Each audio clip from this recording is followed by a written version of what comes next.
I really wish the outside would not be so blue because it's ruining my video.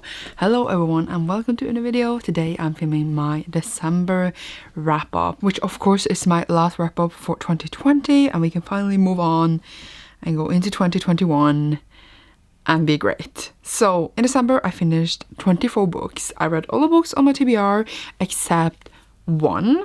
So that happened, and I'm reading that one now in January because it has been on my TBR since November and I am not okay with that. I need to just read it so I still feel guilty for not having read it the first time around. Either way, I reached my goal of 300 books. I can stop saying that in every single video, at least until I'm done with filming videos for 2020. We can move on with new goals and stuff in the new year. Yay! Well, let's wrap up the books I read in December then. Starting off with the books I read for Gotta Think for Season, which is my seasonal reading challenge. I usually do an own wrap up for these, but I will just show them here so you know that I read them. We have Song of the Crimson Fire by Julie C. Dow, which was lots of fun. Royal Holiday by Jasmine Guillory, that I can't pronounce, I don't know why. The Only Good Indians by Stephen Graham Jones. I can't read apparently my own list, but yeah, I skipped this one, which was like the second one I read. Either way, All Boys Are Blue by Jordan M. Johnson, which I also talked about in my favorites and was the favorite book of the month. All those will be in its own Gotta Think for Season wrap up, which will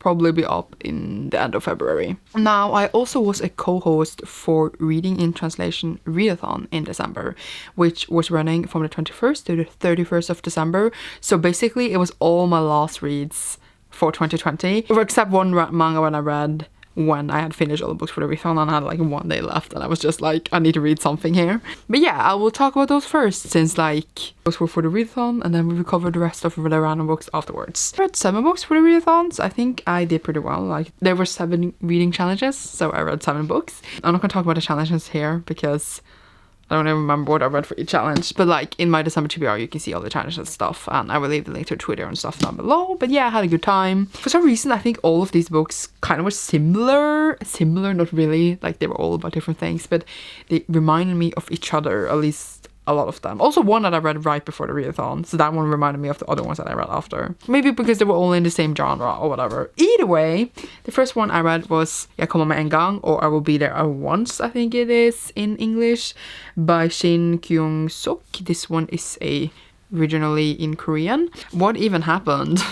I'm mixing the books together in my mind because I'm just like, what happened? This one follows this girl who goes to university. She had taken a year off, or 1 semester or a year, I don't remember, of university because her mom passed away, and then she starts again, and then she meets these 2 people that are, I guess, a bit strange, and then they're looking for one of the characters' sister, and then also one of the other characters goes missing. And in the beginning, we kind of are her in the future, looking back on her life, and then we go in the end back again to the future. What just happened to the light? I was blue and now I'm kind of normal. Either way, that's great. Thank you. So it's basically just about her life and her meeting these people and being like, what? And also like just thinking about these 2 people and like what happened with them, and yeah, backstory, and yeah, it's life thing. I don't know, fiction. What is this genre called? Fiction? I don't even know. It was interesting. I really liked the setting and I liked knowing these different characters, but it was very, I would say, strange. They all just disappeared. But overall, it was an interesting story. It was fine. I think I ended up not enjoying it as much as I wanted to enjoy it. I just started to feel nothing, especially in the end. It just became a bit like, oh, I don't know why. I think I gave it 3 out of 5 stars, so it's not like I hated it. I did enjoy it, but yeah, I didn't love it. I don't even know. I also keep forgetting that I should hurry these up a bit because I always use such a long time and it's so annoying to edit and watch, so if I don't have anything to say, I just should move on. The next one I read was Norwegian Wood by Haruki Murakami. This one is probably Murakami's most famous book. I like the one he got internationally famous with. I've been reading Murakami books in the order of publication lately, but yeah, I have read one later in publication. But either way, so it follows Toru, who is also a university student, which is why these 2 were, I don't know, they were similar to each other. It was a really strange, both of them, but I'm used to Murakami's strangeness. But basically, he hears this song, Norwegian Wood, which is by the Beatles, on the train or something in the future, and then that brings him back to his university days, where he thinks about these two girls that he had a thing with, I believe. There's this one girl who was his best friend's girlfriend, but his best friend killed himself, so that is like his past. And then there's this new girl who meets like at the university, which is his future, so like he needs to choose between them, but it's not really like that. It's very interesting. It's a lot about mental health, and like, yeah, I don't know if it's a good mental health representation, I'm not saying that, but there's a lot about it. And just a lot of sex, super random sex. I don't know what's going on. Overall, like, Murakami weirdness, but not like supernatural weirdness, which is more what I'm used to from reading his other books, like super random, like sheepheads and stuff that walked around, and that was strange shit there.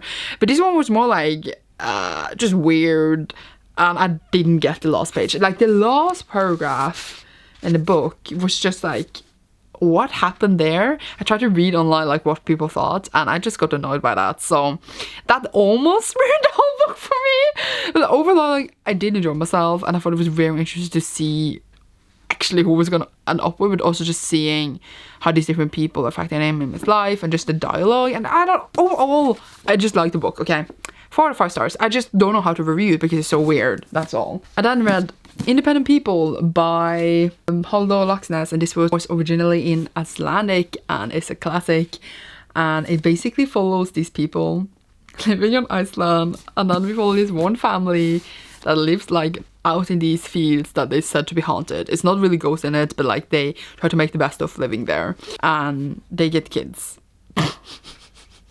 And we follow them in their life. I think this is another book that is too smart for me. It isn't even like weird like the other ones. It was just like too smart for me. There was so much like, I think, I wouldn't say politics, but probably things about Iceland and maybe politics, and just, I don't know, descriptions of the land, and I don't even know, like, it all has meaning, but I didn't get it, and I was really bored, and it was really long. I didn't read it all, and I was just wanting to know what was going to happen to this family, and it was just like these random dialogues, and I just, now when I look at it, I'm just like, I don't even know what this gave me, because I think it gave me nothing, and it's kind of sad, because I was like, I had expectations. I thought it was going to be like a beautiful family story, I don't know, with like beautiful Icelandic shit, and probably politics and shit, but it did nothing to me. It's all about like the main dude in this family. He's all like, we're independent, we're not going to live on anything else, we're independent, we're not going to have a loan. And I was just like, dude, please stop. I get it though that he wanted that, but I'm just, yeah. I think I ended up giving it 2 out of 5 stars. It just didn't do anything for me. The next one I read was the Kaos Paulisaton, which is originally in Norwegian, and I have the Norwegian edition. I don't even know if the rest of the series is translated, but I know the first one is, maybe the second, I don't even know, which was like my one cheat for this readathon, but it's fine. So this one is a middle grade series following William Anton, who can solve codes, and then he has gone through many different adventures with solving codes and finding out mysterious us of the universe, and finding this evil dude called Abraham. I do enjoy them, and I think they're fun, but I also do see that these are a tiny bit young for me. Like, I adore middle grade, and I read it here and there, like not super often, but like often enough. But this is like a bit young middle grade, because you notice really how it's written for a young audience, and I'm not saying there's anything wrong with that. I'm just saying that for me, that is now fucking old, it becomes very tedious and a bit childish, because it's like the things are explained like in micro, not like explained like very thoroughly. It's more like just over, we're just on top, and we just got to explain like the top of it all, and there's like no details, and it doesn't really make sense, but it makes sense here. And also like there's just the adventure stuff, it just goes really like around, more like running around, and then like barely any answers, because they're holding back so much all the time, and it's very frustrating for me. But as a child, I can imagine it'd be very fun, be like, oh my god, what does it really mean? And then you get the revelation, it's like, and but like the reasons they're holding it back, I don't know what that sound was, I'm sorry. It's just like very frustrating, and I found the book frustrating a bit for me.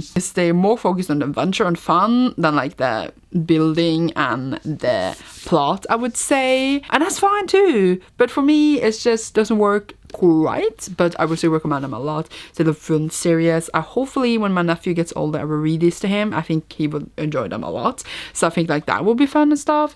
But yeah, I do recognize that the audience is not me. So it's not the book, I think it's just me. But yeah, I give it like 3 out of 5 stars. I have enjoyed the series so far and I would definitely finish it. But I just noticed there's like, it's young, that's all. And then read actually my favorite book for reading a translation, and that is The Letter for the King by Tonkin Doct. And this one follows 16-year-old Tiuri, however you pronounce that, who gets this mission to deliver this letter to the king to the neighboring land, and then he needs to go out on this journey. He was a knight in waiting, but then he had to leave before he became a knight just to fulfill this mission because he felt he was his solemn duty. And the whole book is a journey book. It's a journey story, and we follow him like going through all these obstacles to getting to the other kingdom, and there's fulfillment there.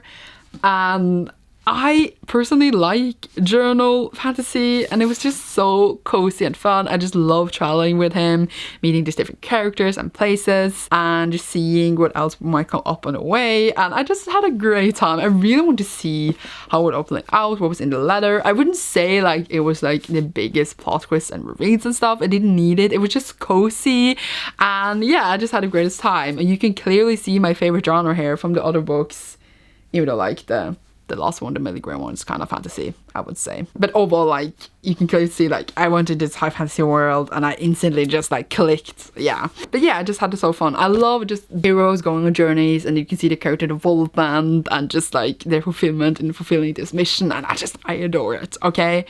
It is almost nothing like it sometimes. And I actually want to read a sequel because it has one and I want it and I want to read it. But yeah, this one's so much better than I thought it would be. 4 out of 5 stars. Really solid story and really good writing. I liked it a lot. I would recommend if you like journey books. And then my audiobook for this one was Like Water for Chocolate by Laura Esquiel, and this one is originally in Spanish, and I listened to it on audiobook, and it basically follows the main character that I now of course have forgotten the name of, and she is in love with this dude named Pedro, and then he marries her sister, and she has to live with the fact that they are married, but he also still loves her, but he had to marry her because she wasn't allowed to get married because her mother was like, you are the youngest daughter, so you have to take care of your mother. And then, yeah, that was rude. And he married his sister only to be close to her. And yeah, like, there's loads of food. The main character, makes so much food all the time, and she loves it, and I adore that. And there's definitely, like, a lot of feminist messages here, culture, and I adored all that. But also, it was hilarious. It kind of had, like, this little magical element to it. I just could not deal with how good those elements were, and the ending made me laugh so much. I think it's supposed to be like poetic and beautiful, and it was so funny. Like, if you think about it, it was so funny. I could not stop laughing. It was kind of tragic though. Like, the whole book was generally tragic, all about longing and long love over long periods of time. But I also think like the dude Pedro could fuck off because he married her sister, and he kept like trying to I was gonna say go 2 ways, like fuck off dude. Either way, it was hilarious. Like, I could say one example of a scene where like she's so sad that he's gonna marry her sister, and that she's like crying while she's making like the wedding cake, so the tears go into the cake dough, and then like in a wedding when people eat the cake they feel her sorrow, and then everyone starts puking and crying in the wedding, and her sister literally like runs around and she just like puke all over herself, and it was horrible in a way but so funny because just like the way it was described, I could not stop laughing. So I had a really good time with this. I thought it was a really solid book. I don't know if I gave it 3 or 4 stars, but overall it was fun. I do not think that I took in the book and this is supposed to be taken in, but books are for interpretation, you know that. Either way, I don't know if I gave it 3 out of 4, but it was fun. It was good. It was not bad. There's a little bird outside my window. Oh, it was very cute. Either way, the last book I read for reading a translation was Utover enhver rimelig tvil by Malin Persson Giolito, and this one is originally in Swedish and it's the author by Störst av allt or Quicksand as it is called in English. I think it's translated into English and it's called Without Any Doubt or something, Without Any Reasonable Doubt or something, and it basically follows this lawyer who's going to take up this case for this dude who was accused of rape or murdering this 15-year-old girl like many years ago, and he wants to take that case up again because he was like wrongfully, what's it called, accused, according to him of course, but like the whole world thought he was guilty, and then he just thereby automatically became guilty. But was he though? Was he? That's what we don't know. And like this lawyer decided to take up his case to send it into for appeal and stuff, and people really start hating on her and stuff because like everyone thinks he's guilty. But yeah, I think that it was very interesting in the beginning to see what really happened and be really curious about it, and just like thinking the whole like guilt or not guilty generally dispute in the world we have. But I also think like the execution in the end and like the mid parts of the book, it became really boring. And there was also like parts and point of views in this book that just had no place being in there in the story. We follow this one dude that the main character fucked like once, and then he's struggling in his family life because they fucked. Like that fucking was not in this first book. I think it was in, this is the second book following this lawyer, by the way. I haven't read the first one because it wasn't even available in my language. Either way, like until after this, so they translated the second one before the first one. Either way, and I think they fucked in that one, but like in here we just follow him struggling in his family life, and I get it, like that's fine, but like he's not the main character and he cheated, so fuck him.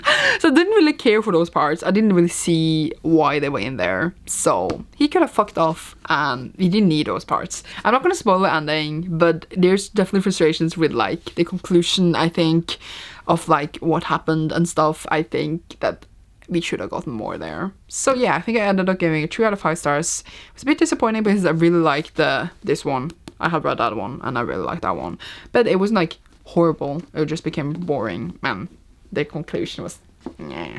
Now for all the other books that I read in December. I don't even know how many we talked about, but let's do it. So I listened to the whole Irresistible trilogy. It consists of A Single Glance, A Single Kiss, and A Single Touch. So these are 3 audiobooks that I listened to all in like one bundle thing. I don't even remember the main character's name. Catherine? Something. And then her sister dies. She's trying to investigate what really happened with her because she was like basically tortured and murdered, and yeah. And then this dude, Jace, owns this club. They sell drugs and stuff, and he has a family business. It's really cool, and she started investigating into him because that's the only clue she has. And then he's like, no, stay away, and she's like, what? Sorry. And then, well, then they fuck. It's not even how it happens, but basically like she tries to shoot him, then he kidnaps her, and she's like, oh my god, and then he lets her go, and then they fuck because her sister had like this debt, and he's like, you need to pay back this debt by having sex with me. 1 hour for us together is like worth $100 or something. I don't even remember how much. So they have so many hours they have to spend together to pay back the sister's debt, and he spent those by fucking, and she just lets him, and that's it. That's the book. And then like more parts is coming along. Like, yeah, I read this for the smut, I'm not gonna lie, and even the smut was disappointing. It wasn't like it wasn't even good smut. I like in the beginning it was fine, like the smut, but then actually like when they actually fuck in like the first book, the author got out the scene. Like, what? You can't write us this book and then not keep the whole sex scene in. I'm just saying. So they're short, they're fun, we're trying to find out this mystery of the sister's death, which is fine. And there's like loads of back and forth, oh, we can't love each other, but we can love each other, blah, blah, blah, blah, blah. That's fine too, like, I expect that. But then like they came all in these like mafia parts, and there's like torturing sessions, like not between each other, but with others, and like going out on like missions, and I was just like, just keep it simple, just have them fuck, it's fine. You can, yeah. And in the end, there was more other shit that I didn't care about and just like was not executed well at all than the actual fucking, which was okay. So I thereby lost interest. I lost interest when he put her in the trunk of his car to kidnap her in the beginning, but I was just like, okay, I'm gonna power through. I think I could make a whole video about this. I was planning to, but I was just like, do I really? The first book I gave like 2 stars. It was like okay. Second book was just pointless, so I gave it 1 star. And then the third book I gave 2 stars because it had a bit more in it that had value for me. This book had like so many good reviews and I was excited for it. I wanted like a bit shitty, smutty romance, and just nope. I am so disappointed. I don't even know why I had expectations, but yeah, I'm sad about it. The whole thing was just, yeah. That's all. Let's move on. So apparently, I have forgotten I read this, but I read Beastars Volume 4 by Paru Itagaki. This one is Volume 4 in the series, and in here, there was a sex scene, and I got shocked, by the way. Shocked! It was like on the second page, and I was just like, oh, okay. And then, well, we have more characters introduced, and I didn't even say what it's about. It follows these different beasts, and we are in this world where, like, well, they basically act like humans, but they don't eat each other anymore, because, like, they are all vegan now. But there's this whole conflict between, like, the prey and the predators, and our main character Lagoshi is a wolf, so one of the biggest predators, but he's actually a little softball, and he is now falling in love with this bunny who's like super cute and tiny named Haru, and is it going well?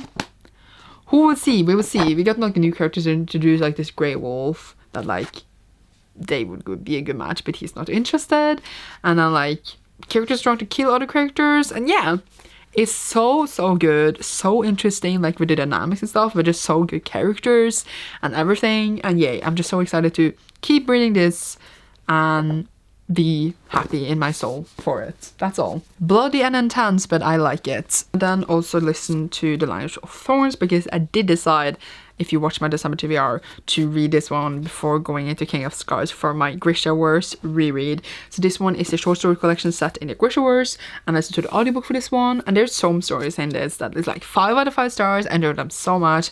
There's just some that is like 2 out of 5 because I like don't care for them, but overall I give it 4 out of 5 stars. And I think the writing is beautiful, and it's, of course, in the physical edition you have the illustrations that grow on each page, which is beautiful. Now I'm going backwards, I don't know why. I already read it physical, so I didn't need to look at the illustrations, but like for an experience, I would think it was good to listen to it and look in the physical edition at the same time, because I think that is like the ultimate experience. This is like feel like fairy tales. It's so good to like have them told to you, and yeah, enjoyable. I think my favorite story, I'm gonna check I think my favorite story is the first one, or The Witch of Dua, or Little Knife. I can't decide. It's those 3 that I'm in between. I lose a long time thinking on that. But yay, really good, really fun, really pretty. I then also read Given Volume 4 by Natsuki Kisu, and it's so tiny. They just became so tiny. It makes me so sad. So this one follows basically Uenoyama, who wants to learn the guitar, and then he joins this band with other people that I can't remember the name of. And yeah, we follow like these 4 characters that are all in this band together.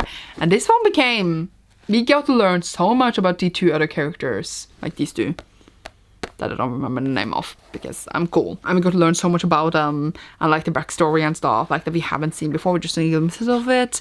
I think it was very interesting, just very good, and just like, everyone is gay, and in love, and miserable, and it's just so good, and I'm just so into it, and it's just so adorable. And also I need to watch more of the anime so like I can hear more of the music, but overall we have more focus on like the other characters in this one, and I think that's really cool to get to know them all. I'm just so excited to, as I said, continue and see how much more heartbreaking I will be. So that's it. And then read Raven Tower by Anne Leckie. This one is the book of the month for Facing Gaze for December, and the live show is very soon, so do check that out. Do check out the book club, which like I'm running with 2 other wonderful people. We focus on reading sci-fi or fantasy that are queer every single month. So this one was, as I said, our December pick, and oh my god, there's like shit on it. I don't even know what to tell you about the plot here. So basically, like, we follow 2 different point of views. We follow like this god, and we follow them from the beginning of when they were created, kinda, and like them learning about the world but with godly powers. And then we follow these 2 other characters that just came back from like being out in the army. We follow like the main servant for this, I would call him a prince, but it's not really called a prince in here because they're not kingly.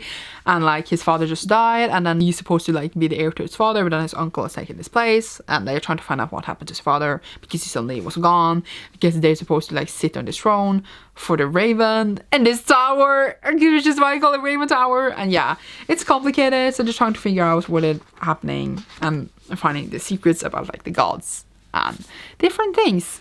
I thought it was interesting, but overall, the more I thought about it, I think I liked it less and less. I thought it was a bit confusing, especially like the god point of view parts, but I didn't mind. Actually, it was written in second person. I got really used to it quickly because it is written in the second person when we follow the servant dude. The main character is trans as well. But overall, I didn't hate it, but I didn't love it.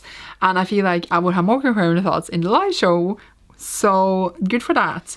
And overall, I think I gave it like 4 out of 5 stars or 3 out of 5 stars. I cannot decide between those two ratings. So there we have that. I feel like my thoughts on this is not coherent, but what else is new? Then I finished my Grisha Wars reread by finishing King of Scars, which I listened to the audiobook. I actually listened to the audiobook the first time I read it too, so this is my second time listening to it. And yay, we follow again the characters from Shadow and Bone. We follow Nikolai and Soya, and a character from Six of Crows and Crooked Kingdom, Nina. Is that a spoiler? Like, nobody announced it, so I hope it's not a spoiler. So I also feel still that Nina's point of view here is just like, she's not even with other characters. She's far away. So does it fit in the story? I do not know, but we will see how it like will all work together and like what the developments would be in the second book, I think, because this is only half of the story. I think the developments for the Grisha powers is very interesting, so I think that was a really good touch to see the developments of like the magic in the world. And yeah, other plot twists that happened. I feel like we can't talk much about this without spoiling the other books, but overall really happy that I read it.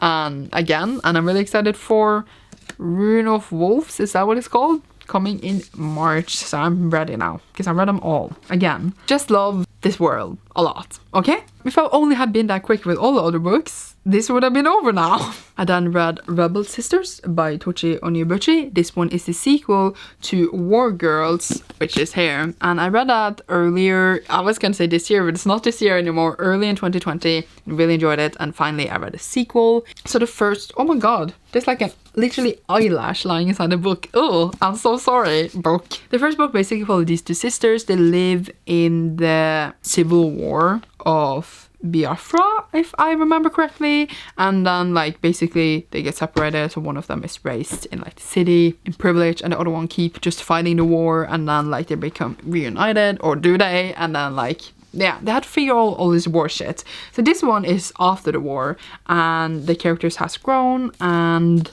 we see the more developments in the world. And I thought that the things that were happening here, I don't know, by the way, because the first one was based a lot on like, not like of course like the characters and like the technology and stuff, because it is a sci-fi series, but like the war itself was based on the real war. I don't know like if this is still a thing in here, but either way, just like the choices the government had made after the war and stuff, I was shocked, and I was just like, what are they doing? And I feel like that was not really resolved in here. That is my biggest complaint. I'm not saying that the maker just had to save the whole world, that's not their jobs, but they kind of had like this super big thing, and then they just kind of left and just didn't care. And I was just like, oh, so we're not going to solve that thing, we're just going to move on, which is fine. I just like, I'm thinking about it, and I'm wondering if it will be a third book. If it is, I would definitely read it. I do really like how it's written, and just like the story, and it was just very good, and just like all the sci-fi elements, it's super cool. Just the world too, everything, like the sci-fi elements and the world is kind of the same thing. I don't know why I said the same thing twice, but overall just super enjoyable, and I would recommend these books a lot. They're really tragic though, in a way that like this was lots of war and blood and stuff. But yay! I am glad we got a sequel though, and that we got to follow these characters more. 4 out of 5 stars for this one. I also read Monstrous Volume 4. So this is called The Chosen, and Monstrous follow, what's her name? Micah, who is like a half-wolf, and then she also has like this god inside of her that like is this monster and consumes and eats things. And we just see her having to deal with having this god inside her, and the war is brewing, and I'm still confused with like all the different sides and different, what's it called, sections of this world and who was fighting who, because there's just so many people everywhere and I have no overview of all of them. I'm just like, oh, okay, you're here with these people, let's roll. But overall, just super bloody and gruesome, but also beautiful, and I am enjoying it, but I'm also confused because like the story is developing. Of course, we follow Haruka trying to navigate this world, so of course like we get developments, but also I feel like things haven't happened, but things are happening, and we're just wondering how long the series would be, because we are volume 4, the last volume is volume 5 that is now released, so I'm just wondering how many years we will keep going for because there's such a brand scheme, it's such a big world, and we barely like build up to something. So I'm just wondering if we will go on for like 50 volumes, or if they somehow will manage to like wrap it up. I'm not saying that it needs to be few volumes, but just like, yeah, it's gonna take a long while. So yay, but it's beautiful art, and yeah, the story is not bad, it's just a bit slow. I don't know, it's not even slow, I don't know how to describe it, it's so grand that it just seems too grand. That's what I'm trying to say. But yeah, I do enjoy it, and I think I give it 4 out of 5 stars. So this was a book I read right before reading its translation, and that is The Kite Runner. I have the Norwegian edition, so I did read this translated, and it is by Khaled Hosseini, and this one is like a super popular fiction book, I would say, and I had this for a billion years, but I still haven't read it, like literally a billion years. So it follows Amir, whose best friend is Hassan, isn't it? And he's like his servant, or his servant's son, but they are best friends, or are they? Then this horrible tragedy happens, just like a horrible tragedy happens, so they lose contact, and Amir and his father leaves to the United States when the war breaks out in Afghanistan. And then, is that even how you say Afghanistan in English? Because I feel like I'm saying it in the Norwegian way. Either way, I hope you get what I mean. They moved to the United States to like run away, and then many years later he maybe has to make up for what happened back in the day. So yeah, it's really like a beautiful life story, and just like experience this childhood and then like come back to look at upon it again.